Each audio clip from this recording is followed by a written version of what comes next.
Hi there, you're listening to Unnatural Selection, the show about newsy type stuff and things. My name is George. My name is Tom. And my name is Adam. And with our powers combined, we are Unnatural Selection. Make sure you visit us and our salubrious home on the web, unnaturalshow.com. Not .au, just to be clear. It's .com. We're international. We're global, baby. .com or GTFO. How are we going, gentlemen? Oh, peachy keen. Peachy keen, ready to rant about the things of the world that make you upset. I always come ready to rant. I'm about 3 seconds away at all times from a vigorous rant. I was going for a walk with my wife yesterday, and about 40 minutes in, I realized I'd been talking about the Murdoch media ecosystem propaganda apparatus, and I was like, wait, how do we get here? What caused me to start ranting about this again? Can you remind me? Life's the podcast for George. Yeah. Sorry, Tom, what was the question? How are you? I'm good, thanks. Tom, I want to see Eat the Rich Tom come out to play today. I just want a little tip. I missed him last week. I heard about him through, but I want to be here to experience Eat the Rich Tom. But don't worry, you can activate him using his Manchurian Candidate-esque trigger phase $1 trillion coin. That's all you need to do. Is just say $1 trillion coin, and Tom's head will literally explode. Why does it have to be just $1 trillion? Is what I'm saying. If that's the idea, it could be anything. Then it could be make it $1 trillion, and then pay for everything. It could. Exactly. Why is this how the system? All right, we're already getting. He did it. We did it. We triggered him. You did it. You broke me. Now, if you're feeling triggered, that's because we're a show that talks about the news and current affairs of the world with an Australian focus, but a global angle. A global. Think local. Actually. Act global. This is why we didn't earn our .au. Mm-hmm. This is exactly right. But starting off this week, probably following up on the fallout, the political fallout from the exodus, shall we say, of the Liberal leadership in New South Wales. You mean New South Wales imploding? Yeah, so probably the first thing to notice there is that Dominic, is it Peritot or Perrottet? Have we arrived at a consensus on that yet? The new Liberal leader, Dominic Perrottet. I keep mixing him up with the wine. Isn't it like Dom Perignon or something? Dominic Penfolds. Is that a wine? Perrottet? Yeah, Dom Perignon is a... what is that? I thought that was a tequila. Or am I thinking of something else? No, it's a wine, I think. I just looked it up. Is a wine. It's according to Dan Murphy's, Champaign. It is the most famous champagne in the world. I don't like champagne, and I don't like Dominic Perrottet. You just gotta be different, don't you, George? Dominic Perrottet. I actually have no idea who he is. It's like one of those things where it's like this is what's happened. Three people have left. So you've got Gladys, Bruz. I believe his name is. Don't call him. Don't sign this podcast up for a FriendlyJordies level of legal situation.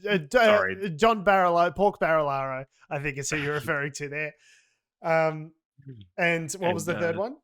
Transport Minister Andrew Constance. They were all just like, well, if she's going, I'm going. Yeah. It's like what happens when a workplace goes to shit. And it's just like the head of support leaves and like the head of product leaves. And everyone's just going, oh no, do we want to work at this place anymore? Like, what's happened? Is this still a place that I want to? It's just like all the rats are fleeing the sinking ship and everyone's kind of freaking out. You can't stay in a job when your work bestie leaves. This is true. That's like, why do you think I came here every day? The money? I mean, not starving was definitely an integral part of it, but mainly just here for the work bants, for the Slack chats. You know, you've got all and then you've got to like through the whole like retraining the new person, and all of a sudden you're the expert. You're like, I'm not an expert. I don't even know how to log into my account still.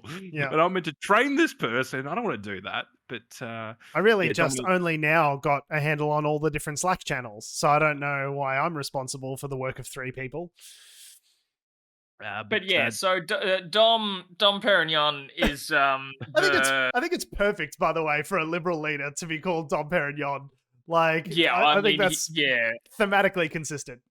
That the New South Wales Liberal Party was like, all right, so our Premier has resigned in disgrace due to an ICAC inquiry. No. Shit, no, we had better... No, Tom, sorry. It's not resigned in disgrace. It is evidence of an overzealous anti-corruption body that she resigned. It's not because she did anything wrong. The media narrative, this is the manufactured consent that we're building up at the moment. What we all agree is that commissions against corruption are bad. That's the lesson that we're all going to draw from this. Sorry, just in that ink blot test, like they're the same picture. I don't see the difference, George. Butterfly like, penises all my around. Parents arguing. Yeah, sorry, you're about to say. So like after Gladys resigns and they go, oh shit, we'd better shake up the party. Clearly, oh fuck, we'd better like change this ship. Like we got some problems. You know what we need? A conservative white man. We've done it. We've solved the party. Perfect. If every are there any other candidates? Doesn't matter. What this country needs is more conservative white men that have strong values against for Trump and against abortion. That's what this country needs more of. Yeah, it needs under the age of 50, so I mean, that's a tick in the box. And you know what? And that's the thing. You know what he has? When we were watching the news the other night, my partner and I was like, you know what he has? He has huge, was wedgied a lot in high school energy. Like, and huge, like, look at me now kind of thing of like, now I'm the most powerful man in the state, and I'm going to make them miserable. Tom, you've just described every single white male member of the Liberal Party. Yeah. Oh yeah, but it's just he exudes it. He came under some fire this week for adjusting the roadmap. It's already? What a he's been in the job for like 4 days. What a coincidence that the health advice about the opening up roadmap happened to change at the exact moment that a new premier was installed. What an absolute fucking coincidence that is. Just based on the most prevalent health advice in the nation. And obviously came to light that the chief health officer, Kerry Chant, obviously did not give her assent to this new plan that was rolled out, and she wasn't there at the press conference and all this sort of stuff. So she's been effectively sidelined in this new administration, which is troubling. I was going to say, the health advice, or like the roadmap changed how? Like, was it... It's now a much better roadmap to show that they're listening to Dr. Chant, maybe? Or is it a much worse?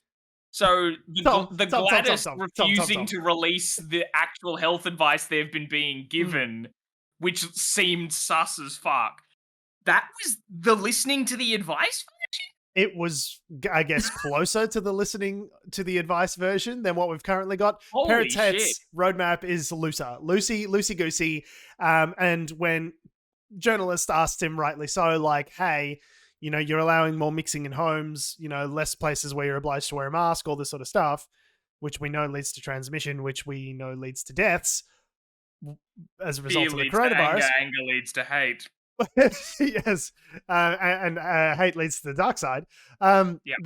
Journalists rightly asked Mr. Dom Perignon, what's the story with this? And he said, don't you know there's a health crisis on? He said, well, there's an economic crisis on too. The economy. Good, he's switched on. All right, he's paying attention. Have you heard of the economy? That's great. There's dollars to be made, which led to a cartoon being drawn, which is Peritot standing over a guy on a ventilator, saying, "Don't you know that there's an economic crisis going on?" As the guy just unconscious, intubated on a breathing tube. Who is he? Do we know much about him? I actually, honestly. He was the treasurer. He was the treasurer under Gladys. Yeah. Right. So, the treasurer of the party now going up to premier. Sounds familiar. That's worked out great historically. It's worked out great. I think maybe should we be looking at who he may or may not have been banging while treasurer? So just to, tick all the boxes. Well, you're saying using Gladys as an example, should we then go back through all future premiers' private sexual histories in order to determine if there's potentially been look, fortunately for him, given his sizable chin, I don't think we have to worry too much about his extensive sexual history. George. Let's be saying a large chin is unattractive. He's a very unattractive man. He looks like if Hugh Grant fell in a blender. That's what he looks like. Jesus. Is this going to come up in a lawsuit? Am I the new FriendlyJordies? Maybe. You're the new FriendlyJordies. Should I say he's powered by spaghetti? Will that help? All of these things are definitely not defamatory because... no, wait, they are. No, it's obviously not powered by... although spaghetti is delicious and carbohydrates provide a good energy source. An impressive source of energy. So that's technically true of any human who eats spaghetti. Unless they're gluten intolerant, in which case... Ooh, you can still have gluten-free spaghetti. It's not the same. It's not the same, you're right. So, Peritot off to a roaring success. And we stay tuned for future developments on the fall of the New South Wales Empire. Funny, like that you know that rhetoric of like the economy. You know, there's a crisis in the economy too. Is something that's been replicated at federal level as well. I mean, Josh Frydenberg has been saying, you know, for months and months and months that we've got to just get things open up. We just got to do it. You just got to learn to live with it, which means a large amount of people learning to die with it. So it seemed to trickle down from the top of that sort of concept. And look, yeah, the economy is tinkering along. I mean, iron ore prices tend to have a lot to do with the economy as well. So I think, like, you know, no matter what we did, if iron ore prices tank, then we're probably all cooked. But really just Western Australia just kind of carrying the fucking team there, isn't it? Like, yeah, a little bit. All I've learned about him in the last week has not been good. Hyper conservative, has some really problematic views. You know, indicates a sort of shifting power base in the Liberal Party in that they want to appeal to their base more. You know, the sort of hyper conservative side of their base. It's just none of it is a good sign that he's risen to prominence with scarcely a real contender to sort of confront him. It's all bad. It's that scene in the movie where, you know, the monster's been dealt with, and then a much worse version of the monster comes back to life. You know, you feel like you've defeated the bad guy, and then the bad guy comes out with squid tentacles and horns now, and is much more powerful. It's the bit in the Meg where Jason Statham just kills the Megalodon, which is a giant shark. Cool. But then a second bigger Megalodon also turns up. Yes. The rest of the movie. Yeah. And I didn't make that up. That movie's amazing. It's kind of second season kind of teaser, isn't it? That like you've got to have a sequel. Oh no, this is the midpoint of the script. Oh god, okay. Oh, they've gone brave with that one. Yeah, it's awesome. Then the guy from The Office has to inform the Chinese government about the Meg. It's a great line. Okay. So as much as Dom Perignon / Megalodon 2. That's as he shall henceforth be known on this podcast. Barilario. Now his reasons for stepping down, apart from probably just like CBF, he said he was, quote, having a bit of a midlife crisis or something. Just a bit sad. Bit of a midlife crisis, you know. You send an anti-terror attack squad to arrest a 21-year-old, and it's a huge stress on yourself. Yeah, well, and that was part of his reasoning, actually, is he did say that the case against FriendlyJordies producer Christo was part of his reason for stepping down, I guess. But I don't know what is he as deputy premier doing. Surely his lawyers are just handling that. Like, I don't know what his day-to-day, like, I got to concentrate on my real passion, ruining a guy in his 20s life. I don't hang around in those bubbles really, but I'd imagine being like at the subject of FriendlyJordies fans' ire and internet spare time is probably not fun. Yeah, quite stressful. We should probably. They don't strike me as the most nice bunch.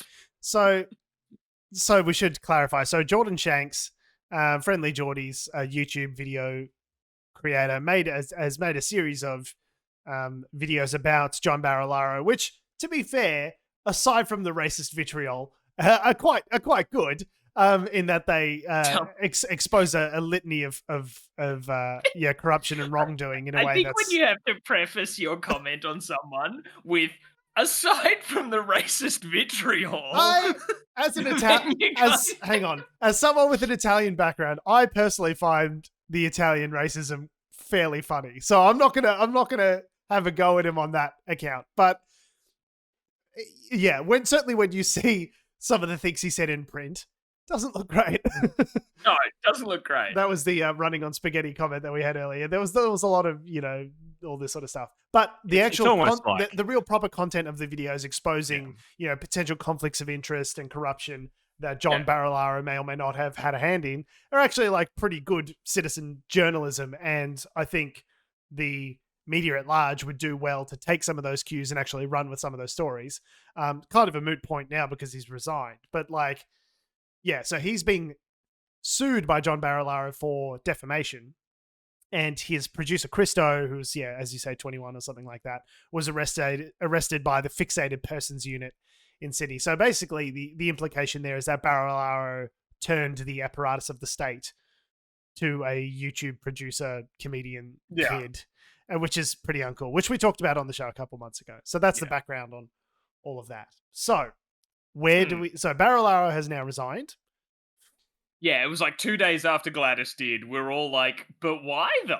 Why? And why? Or like, you don't have an ICAC hearing outstanding, or like, what? What's going on? As you say, midlife crisis, or... Well, that was his reason. Now, it was what he said. Sorry, it was like what all the answer given, and that we would understand in the weeks and months. In the weeks and months ahead. It'll all become clear. It'll all be revealed. Hey, kid, you're going to hear some things about your old man. So it has emerged, as it's been reported by the Daily Telegraph, which it's the Daily Telegraph. The Daily Telegraph. So take this with a pinch of salt. Liberal wank rag that it is. That Barilario and his wife had quietly separated, according to some friends. It has also been alleged that by the Daily Mail that... Like a larger pinch of salt. Like you've got your pinch of salt, take a bucket of salt. Take a fistful of salt. These sources are getting better and better. So there is an allegation there that Barnaby Joyce, so Federal Nationals leader and Deputy Prime Minister and tomato bag raisinette man, Barnaby Joyce, his daughter, I remember we reported on it a while ago, his daughter went to go work for John Barilario, who's the Nationals New South Wales state was deputy premier. So and we sort of remarked on it at the time as it was like, oh well, that seems like a bit unfair. Like a girl in her early 20s, fresh out of school, gets a fairly highly paid job being an advisor of a member of the same party as your dad. Like, seems like a bit of nepotism there. Happens all the fucking time. An allegation now, I would stress it's been unproven, it has been denied, that Barnaby Joyce's daughter, who was working with John Barilario, had an extramarital affair while she was working for him, which has been what has prompted this resignation. Yeah, it was weird that this has come as well from Liberal Party wank rags in the sense that they are the Telegraph and the Daily Mail as well. Like, you'd think that those papers would have a vested interest in not spreading this stuff. That being said, the Daily Mail's MO is also, on the flip side, goss, basically. It's a gossip rag. Oh, yeah, if there's nothing they love more, it's a potential sex scandal. So two things, because I'm almost certain that Daily Mail is a Murdoch. Yes. Yeah, I'm sure it is. Yeah. So I think there's two factors at play there. One is that this is a scandal that purely affects the Nationals, right? It's really not got to do with their baby, which is the Liberal Party. Yeah. So I think that's one aspect of it, and that's why they're happy to stick the boot in. And as you say, it does drive clicks and dollars and attention. Some saucy extramarital goss. I mean, all you have to do is look at the ads down the side of the article of the Daily Mail, and it's like swimsuit, Georgia Fowler hits back at critics who accused her of fishing for compliments about her slim post-baby body by posing with topless with her newborn daughter on Instagram. Yeah. That's the kind of articles that are on the Daily Mail. Rebel Wilson flaunts her trim physique. Jennifer Lawrence gives a glimpse of her baby bump. It's that kind of content. So they peddle in women's bodies, is what we're saying. Yeah. Basically, it's a patriarchal. Every article is about a woman's body in some way or some form or other. It is a highly misogynistic publication. So take that for what you will. But it has prompted Barnaby Joyce to then write an op-ed in the Sydney Morning Herald about the abuse that his daughter has received as a result of these, what he says, completely false allegations.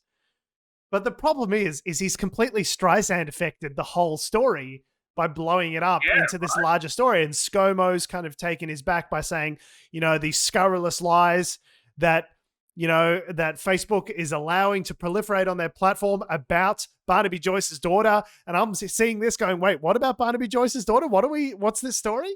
So it's what are we talking about? Yeah. If anything, it's actually drawn more attention to this, what I argue is a pretty lurid piece of page 16 dog shit. And it's gone ahead and blown it up. Yeah. By commenting about it in the Sydney Morning Herald to an audience that may otherwise not have had no fucking clue that this was happening whatsoever. No idea. And I had no idea until you posted it. And I probably wouldn't have done. Yeah. It's not the kind of thing. I mean, SBS World News probably wouldn't report on this, given everything else that's happening in the world. Yeah, probs nah. And it's then also prompted further, as the coalition has sort of tried to do before, I say try, almost successfully done before, in their goals to regulate social media. It's so funny that the thing that prompts calls to regulate social media as a publisher rather than a platform have to do with the abuse that Barnaby Joyce's daughter endures on the platform, rather than once it is directly affecting their bottom line. Decades of evidence about the harmful effects that this has on people's. And we haven't really covered it, but the massive sort of hearings that are going on over in the States about a whistleblower who used to work at Facebook, talking about the internal research that they did about Instagram and how it affects women's body image and their mental health and all this sort of stuff. We have had decades of evidence at this stage, or over a decade of evidence, that suggests that these platforms can be harmful and deleterious to mental health. Government didn't give a fuck about them. This is the party of 18C. You've got the right to be a bigot, as George Brandes famously once said, all about the party of freedom of speech.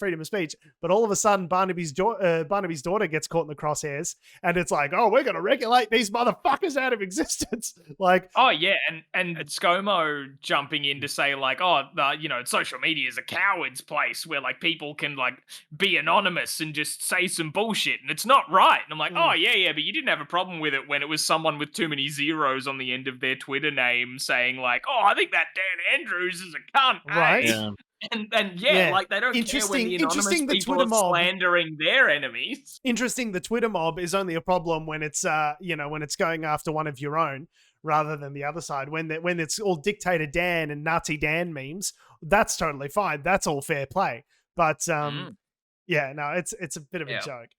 It's the same tool that the Liberal Party marketing apparatus uses to great effect to slam the opposition. It's also following what we talked about about a month ago, maybe, with the Voller case, talking about defamation and the fact that now, following the High Court's decision, that the publisher is in fact in this case here, I think it was the news media outlets, as opposed to necessarily the platform. You being responsible for the comments posted on your Facebook page as a media entity. Yeah. So that prompted, amongst all this, the Attorney General, who's currently Michaelia Cash, she's urged state and territories to change soon. Is that That's what it's currently, like. Michaela Cash, we're waiting for the next crazy $1 million donation scandal. Yeah. She'll be out. She'll be out And I any don't know. year. Let's say Mo is the new Attorney General. The future former Attorney General, Michaela Cash. It's like that thing I posted on Facebook where it's like, you got to wait 12 months for a fresh scandal and then have a you got to welcome the inquiry. You got to work with the inquiry. You got to step down to allow the inquiry. Scott Morrison has jumbled his cabinet, I've got to say, probably over a dozen times in the last I was going to 3 years. say the technical term is reshuffle, but I think jumble is actually more accurate. Get the boggle, get the 3 dice that are in the cup, and then just jumble them around and throw them out. Yeah. Or the dartboard, just darts a name. Like, all right, even better. Just get 6 names in a cup and then just throw them into a cup. Ministry for Trade. Mulligan. Michaela Cash has urged state and territories to pursue urgent defamation law reform. Basically, so there's consistency amongst the states in terms of how this kind of thing is adjudicated. The other interesting layer to go on top of all this at this time is that the Copenhagen summit on October 31st, the climate change summit, is coming up within a couple of days. COP26. Now, obviously, there are a few people in the Nationals that don't believe in climate change. I don't know what you mean. And some might say that they are holding ransom the entire country because Matt Canavan literally wants to fuck a piece of coal. When you say when Adam says literally, he of course says he means figuratively for legal reasons. Yes. So. Oh, I don't know, George. I don't know about you, but the piece of coal just recently spoke to the Daily Mail, and it is a thing. It is a real scorcher because it's coal. Oh, part of me wondered, and this is just hypothetical. This isn't reported. This is just a hypothetical. I know that Scott Morrison is talking to the Nationals, and he's trying to come to some sort of agreement with something that he can take to that conference and go. We all love coal. We all love coal. We all love coal. We all love coal. Boys. We all love coal. Yeah. Okay. Yeah. I've got a little piece of coal in my pocket. Every now and then, I just like to fondle it. Okay. It's my good luck charm. And to be it's clear, my good luck coal. Okay. Don't get me wrong. Nobody likes the idea of seeing polar bears drowning more than me. Okay. The small island nation people of wherever the fuck drowning. We all love it. Okay. Yeah. But Peter knows what I'm talking about. Yeah, Peter. Whoa, this fucking guy. But we might lose a couple of inner city seats if we keep completely ignoring the scientific reality of climate change and how it's going to end the planet. So what we need is a fig leaf. Now, we don't actually need to do anything about climate change. Let me stress that in the strongest possible terms. I don't agree with the premise of the question that we absolutely actually need to do something. But we do need to appear as though we are doing something about climate change. Yeah, we need the absolute whiff of the concept of a premise of an olive branch. Exactly. And we don't, it's an idea, it's a sparkle in your daddy's eye of the beginnings of a plan. That's what we need. So we can bring it to COP26 and not look like total fucking losers. So that's what they're currently discussing. So it's just really interesting that Scott Morrison has come out ardently defending Barnaby Joyce's fucking, just op-ed. It makes it seem like there's some efforts there to appease the Nationals. Obviously, I think Scott Morrison's probably felt the brunt of some of this sort of, as he says, Twitter. I can't remember the word he used, but the horde of Twitter, so to speak. The Twitterati. So part of me wonders whether or not this may play into that, where it becomes, we'll clamp down on social media if you give us a fig leaf, so to speak. Yeah, now, how do we feel? What do you want? Just imagine like ScoMo with a trench coat open going, what you need, man, what you need? What do you want, internal railway? Yeah, let's talk internal railways. We haven't brought this up in 20 years, but yeah, sure, let's talk about internal. What you need, man? What you need? Yeah, bullet train. Fast train, super fast train. It's normally about the time that we start talking about a super fast train. It's been 6 years. And that's something they've actually discussed though. Like we were talking about the show. Is that something? Isn't that just what Clive Palmer just keeps trotting out every now and then? The super fast train. Super fast train from Geelong to Melbourne. Yeah, sure. Let's do it. No, but there has been talk in the media that, talks about internal railway funds and this sort of stuff, like stuff that is of interest to the Nationals and has been on the back burner for some time, is now alive and well in terms of internal discussions in Canberra. So, an episode of Utopia. Like, it's literally an entire episode. Literally, it is like, how do we buy off Barnaby with something big so we can go to COP26 with more than our dick in our hands? I guess my theory is, this is where I get hypothetical. I wonder if this issue that Barnaby has created could be something, because I don't know if he's that. Like, I reckon you could buy him off with something that's related to him personally. Like, I reckon that would work. You can't buy off Matt Canavan. He's like just sitting. I don't know what he does in Queensland, but anyway.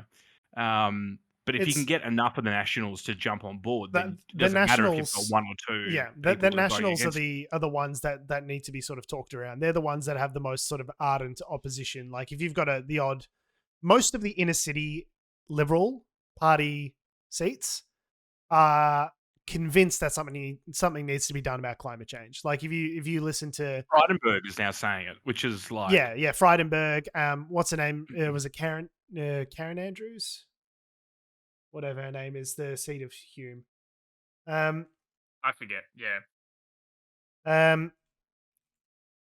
So no, that's Angus Taylor. I'm thinking of someone else. Something. Angus Andrews. Taylor.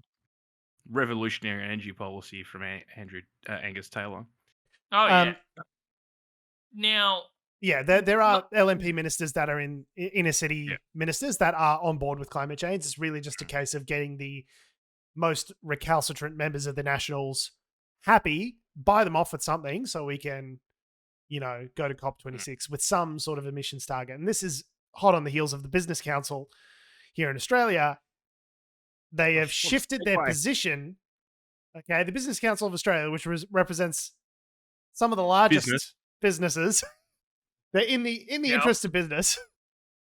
They have shifted their position to back a 50% emissions cut by 2030, which is huge, because this is the same group of people that tweeted out 3 years ago in 2018 that an emissions target of 26% was appropriate and achievable. 45% would be a, quote, economy wrecking target. And now they're advocating 50%. So clearly the business community has come along, and what they're advocating is essentially a way of trading emissions in a scheme, some sort of emissions trading scheme, almost like a carbon tax, which is what we had before the Abbott government came in and abolished it in whatever it was, 2013. No, they haven't actually said we need an emissions trading scheme, have they? That's what they're suggesting. That's the most sensible way of doing it, because emissions trading scheme is slightly different from a carbon tax. Carbon tax is like, here's the price on carbon, whereas an emissions trading scheme is more like there are carbon credits and you can trade them, and you can trade them internationally. So I can buy an offset from overseas that offsets my carbon and that sort of stuff. So it's a little bit more, I'd say carbon tax is a more direct way of addressing the problem, whereas emissions trading schemes can conceivably be engineered somewhat, but it is definitely the most pro-environment stance that the fucking Business Council has taken. The fact that the Business Council of Australia is more progressive than the ruling party to whom they donate is fucking crazy to me. I reckon the Business Council had a bit of a clean out a couple of years ago where 3 or 4 people resigned, and now there's a few. So similar thing as to what's happening in the Liberal Party now. It's just a bunch of people resign as a rats off a sinking ship. No, I think what it is that all the bean counters have gone to their boards and have said, like, these are the preparations that we are taking from an insurance perspective to mitigate against climate change, for business purposes. Like, it affects business and how business can operate if the worst effects of climate change are realized.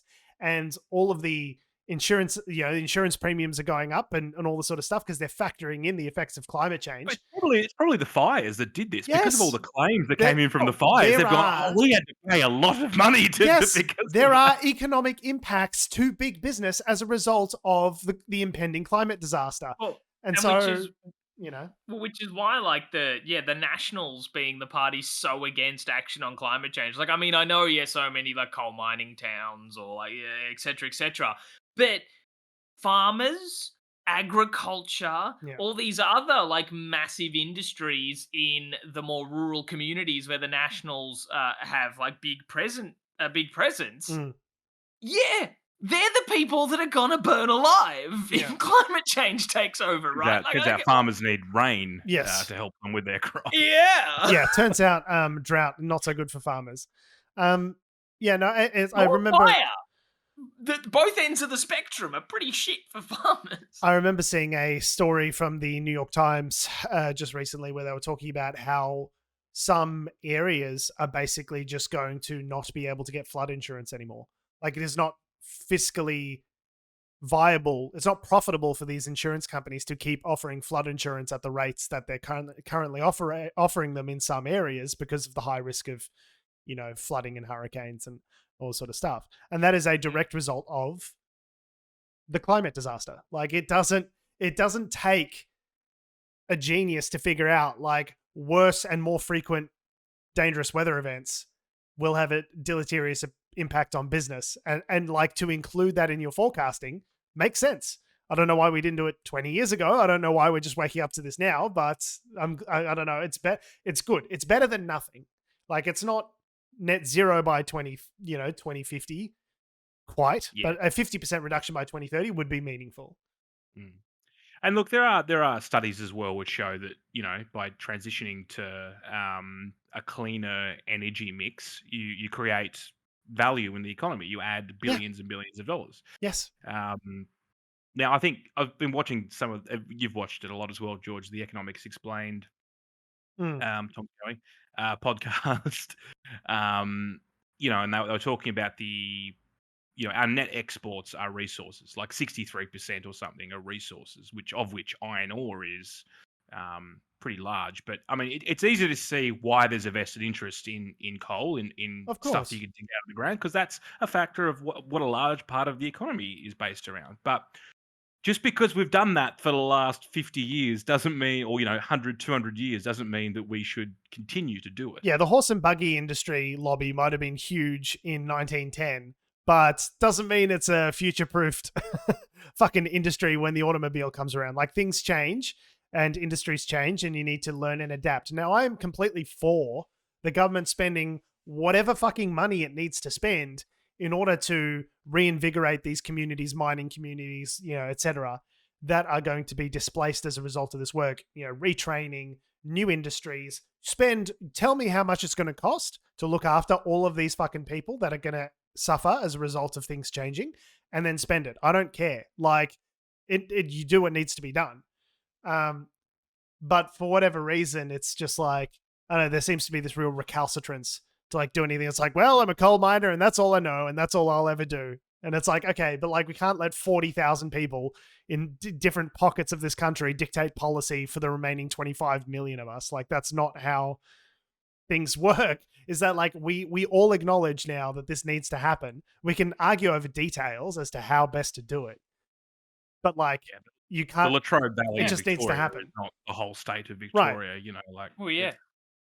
And sure, you know what? As you say, like, tell me how much money it's going to be, and do it. I don't care. We could solve all this problem. Let's just mint $1 trillion coin. Here we go. Like, Tom, bring him out. Bring out your rich Tom. Just, money's not real, man. Like, we shouldn't be arguing over this. Money is real. It is. Tom. It's a real thing. It's less real than we. How is it a real thing? Was. If on one end it's just, let's just add a couple zeros to what we have, and then great, let's keep doing whatever. Or we can just create a coin out of platinum and say, well, that's money. At the moment, money's not real because no one's spending anything. Once people start spinning money around the economy, and I start dropping $100 on new tables because we're about to move or whatever else it is, then you'll find that inflation will be something that we'll have to think about. But it is a thing where you can create, in the context of a environment where interest rates are really low, and you're replacing spending that was otherwise happening before the pandemic, right? With new money that you're creating, it makes sense to create, like you can kind of create, a good amount of money ad infinitum. Now, if the interest rates shoot up to 12%, because we need to, if inflation happens, this, yes, if inflation reaches 12% and interest rates you have to shoot up to combat it, then yes, we'll stop printing, buckets of money for no reason. But it stands to reason when you've got a stagnation in the economy, you've got a capacity to borrow, low interest rates, you should be taking that money and investing it in what all economists agree pretty much is infrastructure. And that should be the infrastructure of green energy, because we absolutely need that to happen in the decades ahead. It's an absolute no-brainer from a policy perspective. It has a massive return on investment. So, but you can't do it forever. Yeah. That's the key. No, because otherwise you become Zimbabwe. See, I don't know. I may be a dumb fuck idiot who doesn't understand anything about finances and the economy. Is this the $1 trillion coin podcast now?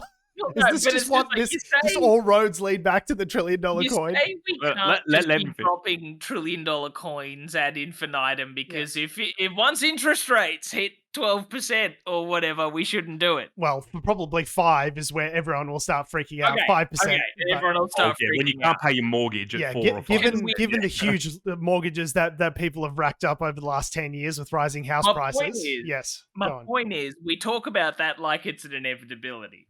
Can we just not raise interest rates? Well, the reason you would raise... This isn't a natural occurrence, right? We are just deciding that this is how the system works. It may or may not happen. This is the thing. And economists don't really know if these things are necessarily decoupled, but there's also other things. There's also things like the effective unemployment rate. If people stop looking for work, they're no longer counted in the unemployment figures, right? So... if they go, the unemployment rate's whatever it is, 4%, everything's going great. But if you actually count the people that are underemployed, the people that have dropped out of the workforce, you might have a situation where you spend all this money, or you employ all these people, and we expect wages to go up and cause inflation, but they don't actually, because there's probably way more unemployed people than we actually realize. People that could be productive that aren't participating in the economy through a job. So there's lots of different factors at play, and it's just real complicated, and no one... wages have been really low knows. for so long that it's like, how do you know if it'll take a while for wage increases? It's going to take a while. Exactly. You could get full employment tomorrow and you might not feel the impact of wage increases for months or years, because we've had wage stagnation over the last 30 years. So it's complicated. Is what I'm saying. I feel like a dumb fuck, but it seems like that all the negative consequences are things that we've just decided have to happen. When it's like, couldn't we just not do that? Well, the reason why they're thinking, because you look at after the Great Depression, you look at Germany, Zimbabwe, other countries that have had runaway inflation. The response to that has been you have to basically increase interest rates as a way of fixing it. And the other thing is, playing with unemployment is the other sort of tool that people use. But I mean, the unemployment aspect in Australia is kind of being kept quiet. Like we've just sort of ignored the fact that, unemployment. You work for an hour a week? Excellent, you're employed. Yeah, unemployment's deliberately been left at 5% for the last 30 years because it suits the government of the time. Yes. Like we ignore that fact in Australia. It is. I understand what you're saying, Tom. It is the conventional wisdom as things drag on with the pandemic. The conventional wisdom about economics and how economics works is increasingly decoupled from the reality of what we're seeing on the ground. And so it does seem as though there is more room to move than we previously thought. I think we can spend more, we can do more, but you can't do it until infinity. At a certain point, if you pump enough extra money into the system, you're going to break things. I think that's the point. That the other aspect as well is that it's not just about how much money there physically is. It's also about how debt leveraged you are. So like there might be lots of money sitting there, but if you owe X amount of dollars, you're not going to go out on a spending spree and buy Ferraris because you're then creating more pressure on yourself. So yeah, you might have whereas a better wage than you had last year, but you've taken on a $900,000 mortgage for your loan, and so you're a lot Yeah. more trepidatious about spending the money. It's You're still not the spending. velocity of the money moving through Yeah. the system as well as part of the, is part of the equation. It's we probably there's probably an economics professor that's listening to us, and we sound like fucking idiots, but like. Well, yeah, I guess especially complicated. listening to me being like, can your entire knowledge base just not be a thing? Can't we just decide that you're irrelevant? At the end of the clear to me day, that we could be doing more than we have been doing. Is that we've let a whole subsection of our population languish in poverty and terrible conditions because it suits us. By design. Yeah, that's what I mean. design. Like, can we just not? Can we just not do that? We could definitely make now. things Now better. is the time to do it. If we are going to do it, now is the time to do it. It's only once a century that you get these kind of opportunities where, whether it be, or maybe whether it be after the Great Depression or whether it be after World War II, where you've got these large inflection points, or moments where you can create change at this sort of scale. I think maybe this all aligns with climate change and changes in politics, maybe. But I hope we're on track for a New Deal type arrangement around climate change. Like the Americans call it the Green New Deal, where we want, and it's going great. We could talk about that. That's a whole podcast. But wonderful. The idea is that there are things there are things that government can do to improve both people's lives and face the biggest challenges that we're facing, which include coronavirus, the economy, climate change. Like those can all be bundled together and tackled successfully together. I think there is more room to do that than there has been previously. And it's not just, it's a money thing, but it's also about vision and ideas as well. Like the ideas are out there. Like they're sitting on, there's a think tank somewhere there's a university that's had this idea. Keaton Joshi is tweeting about him all day, every day. If you need some ideas about climate change, just follow Keaton Joshi. There are incredibly intelligent thinkers out there that are doing their best to, come up with policy and ideas that will help us. And the problem is they've just had no quarter in a Liberal government. They've just had no interaction. There's been no willingness to engage with these people on that level. So there are smart people out there. They just need to listen to them. So if you want ideas to go to COP26 with, maybe open your ears, bitch. Thank you. Thanks for coming to my TED Talk. You're welcome. Woo! Is that all we've got today, gentlemen? Is that That's the plenty, show? isn't it? I think it's probably enough. Oh yeah, Tony Abbott went to Taiwan and literally laid into China like it was no tomorrow, but that's fine. Was he shirt fronting them? Perhaps he was doing the thing where he says he's going to shirt front them, and then when it actually comes to any shirt fronting, he mysteriously gets left at the table and not able to do any shirt fronting. And a submarine ran into an unknown object in the South China Sea, which is probably another submarine. But oh fuck, are we going to need another submarine then? Are we going to have to add one to our order? It was a US submarine, so they'll add one to their order, or maybe they'll carry the one over. You know what we should do? Do you know who's got loads of submarines? China. We should lease one from China to defend against China. That seems like a great idea. On that note, we always will be Unnatural Selection. Make sure you visit us at our salubrious home on the web, unnaturalshow.com. Make sure you follow us on all the bullshit social medias that are ruining the world, that have, do, or ever will exist, at Unnatural Show. That's Facebook, Twitter, Instagram, and subscribe to us on YouTube. Rate and review this podcast in your podcatcher of choice. That really helps us. Make sure you follow me on Twitter and Instagram at George Tsipos.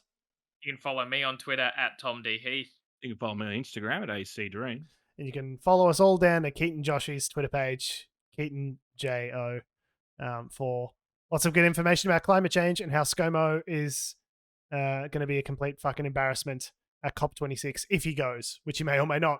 He's got other things going on than the fate of the world, so who knows. Lunch with Barnaby. Yes. Yeah, talking about internal railways, the most pressing need of our generation. You know what I need as a millennial? What I need? I need some internal railways. Thanks for listening, guys. Love your faces. We'll see you next week. What's an external railway? That's on the outside. Yep. Of what?